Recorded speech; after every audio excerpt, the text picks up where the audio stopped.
يعطيك صحة أميمة. شنو رأيك أنت في هي نهيلة؟ والله أنا واحد من الناس عجبتني محلها بيان سور. اليوم سي اون اتليت قاعدة تفرض في روحها، تشارك في كأس العالم كمان معناتها سي با ريان، وابارامون معناتها الفريق المغربي عمل نتائج متميزة في كأس العالم هذه. اليوم موضوع الحجاب مع انا واحد الناس نبهت كيفاش مازال يثير جدل. هي توجور داكتواليتي. الوغ كو اللي هو فما شفت مثلا كي جبدوا على ايران اللي هو فما نملقام خلط قاعد يصير اللي ما عندوش علاقه.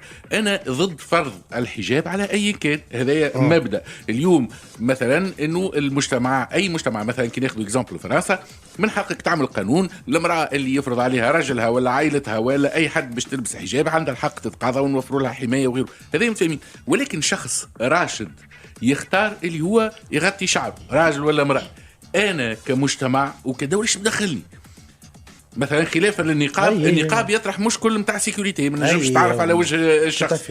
الحجاب يا خويا قناعاته دي ماكش متفق انت مع القانون اموره. يا اخي مثلا انا اليوم نجي الواحد هندوسي نقول له شبيك تعبد في بقره ونقعد نناقش فيه، حقه اموره هو. القناعات الدينيه نتاع كل بشر هي حقه، حتى حد ما يناقشوا فيها. احنا الدولة وين تتدخل ولا المجتمع في الحاجات المشتركة؟ وقت اللي ممارستك انت تقلق في المجتمع تطرح مشكل متاع السيكوريتي، تطرح مشكل متاع جريمة، تطرح. اما اليوم ومالوريزمون الديبا هذايا قاعد مطروح تقريبا كان في فرنسا ولا بعض الدول الأوروبية، في حين مثلا في بريطانيا الموضوع ما يطرحش مشكل تماما. نشوفوا معناتها اعوان الشرطه نساء يلبسوا الحجاب، في امريكا زاد كيف الموضوع ما يطرحش تماما. هذاك علاش اليوم زاد اللي يدافع على حقوق المراه راهو لانكلوزيون كما حكى انفانتينو، انه معناتها تكون الرياضه شامله ومدمجه للناس الكل. من حق النساء هذوما اللي هي اختارت انها تلبس حجاب. نعرفوا انه بلاد كما المغرب ما تفرضش لبس الحجاب، مش نحكيوا على ايران ولا دونك هي اختارت وسمعناها هي تحكي وعائلتها. حتى ايران ما عادش يفرضوا على محل، نعرف هي فما حمله ضد التشادر وكذا. اليوم هي اختارت. علاش انا نمنعها باش انها تمارس الرياضه؟ بالعكس انا نعتبر هذا تمييز واللي هو يتعارض مع حقوق الانسان. اي هذا هو اليوم سورتو انه تقريبا هي معناها مدام بيرون باغ اكزومبل وقت اللي قالت انا معاه ودعمت معناها نهيلة، ما نجموا كان نحيوا الموقف هذا، وقالت انه فما فرق كبير بين لاكوز ايرانيين وبين انه امراه تعبر على ومعناها تعبر على دينها اولا، وهي امراه بحسب قناعاتها معناها الدينيه وحسب قناعاتها الشخصيه تلبس الحجاب بالرغم من انها تكون سبورتيفه ومش سبورتيفه. انا الحقيقه نشوف انه معناها اليوم هذايا ديبا غلط كريمون ما نعرفش. اي هو ان 2014 الفيفا هي رفعت قرار منع انه يتم ارتداء الحجاب في معناتها في الرياضات والا في الملاعب كرة القدم.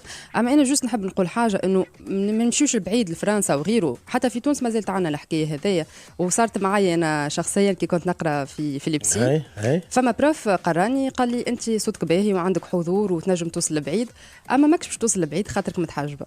ان شاء الله يسمع فيا ونقول له هاني وصلت والحمد لله.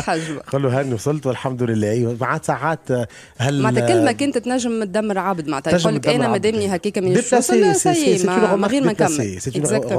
اليوم كما قلت انت اياد، اليوم في الاخر في نهايه الامر مسألة حقوق الإنسان والحريات اتس باكج، معناها تيك ات اور ليف ات، ما تاخذها الكل وإلا تسيبها. معناها في الآخر ما نجموش نقولوا إنه الدافع اليوم في حق كل إنسان إنه يعتنق الديانة التي يريد، طالما ما فيهاش معناها تهديد الامن الجماعي، يلبس اللي يحب طالما انه ما فماش خدش من الحياء وما فماش، خاطر كل مجتمع عنده لي كود نتاعو. اليوم في الاخر نجموا اون بو ادميتر. تذكر مليح تو البوليميك اللي صارت، تذكر في الديبيو دي زاني 2000 في فرنسا، وقعدت حتى ل 2010 وقتها كل حكايه ليدونتيتي ما ليدونتيتي لا لايسيتي، وين فما لي ليميت نتاع هذاك الكل.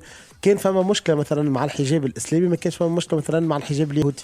ذكرها مليح. دونك وقتها معناها ما نمشيوش نعملوا دو بوا اي دو ميزور في لا سامحني لي ريليجيوز كاثوليك اللي يلبسوا حجاب ما حتى حد ما يحكي لهم وما يعتبر انه فيه اهانه للمراه ولا والله نسيت شكون السياسي الايطالي لما حاله اللي وقتها قالوا له راهو ماذا بينا انه نعملوا قانون انه يمنع معناها انه المسلمات ولا حتى غيرهم من الديانات الاخرى حتى الهندوسيات انه يلبسوا المحاربه. قالوا انا ما نجمش راني نعملها هذه على خاطر يقول لي ستاتيو والليزيكون نتاع السيده مريم العذراء كلهم يقول معناها تظهر فيهم وهي حتى محاربه. دونك ديكو يقول هو ان طونك بون كريتيان بالنسبه لي هو كمسيحي معناها ملتزم يقول لك انا ما نجمش خاطر لازمني نحترم. وفي الاخر اليوم اون دوا ساكسبتي احنا بقدر المستطاع. انا ما نجم نقول لك كان انه مثلا نهيله اللي بالحجاب نتاعها ورات انه في نهايه الامر راهي سبورتيفة راهي متخلقة وفرضت معناها احترام